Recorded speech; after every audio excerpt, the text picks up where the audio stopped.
We need to talk about this woman and what she said during a live about her experience with not just Diddy, but also Kanye years ago. Diddy kept looking at me, and Kanye kept looking at Lauren, and like they were exchanging glances, and I'm like, they're like watching me strangely. And I'm like, okay, let me pretend to drink, and like I'm not actually doing it. And like that seemed to like make them happy, like me like pretending to like join in. And immediately I'm like, there's something fucking in this drink. There's something in this drink. And I didn't know what to do. And I like, my manager was like across the room, but like close enough, but like not next to me, so I couldn't like whisper to her. But I wanted to tell her, I'm like, hey, don't fucking drink this. There's something wrong with this.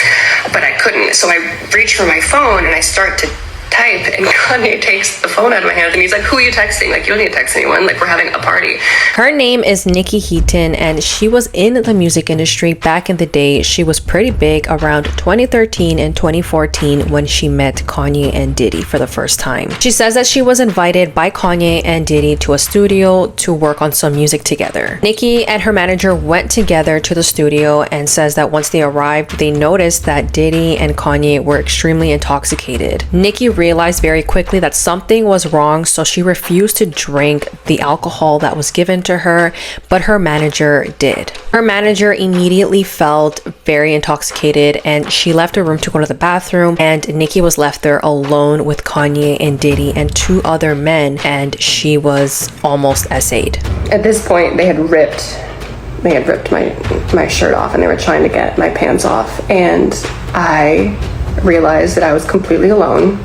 She says that while Kanye and Diddy were trying to take her clothes off, there were three other men in the room: Kanye's executive, their engineer, and also Kanye's cousin. And she had looked at them and expected and thought that they were going to do something about this and stop Kanye and Diddy, but these men did absolutely nothing.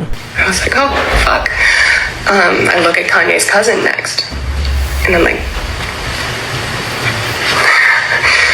do something, you know, like fucking do something.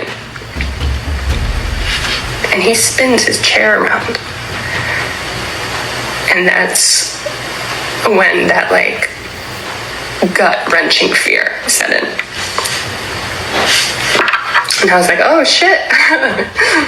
No one's fucking saving me tonight. She's been out of the industry for years now, so she says that she has nothing to gain from this, and the only reason she's coming out right now is because she saw interviews of people talking about their experience with Diddy and Kanye and them being called liars, so she just wanted to come out and tell her experience.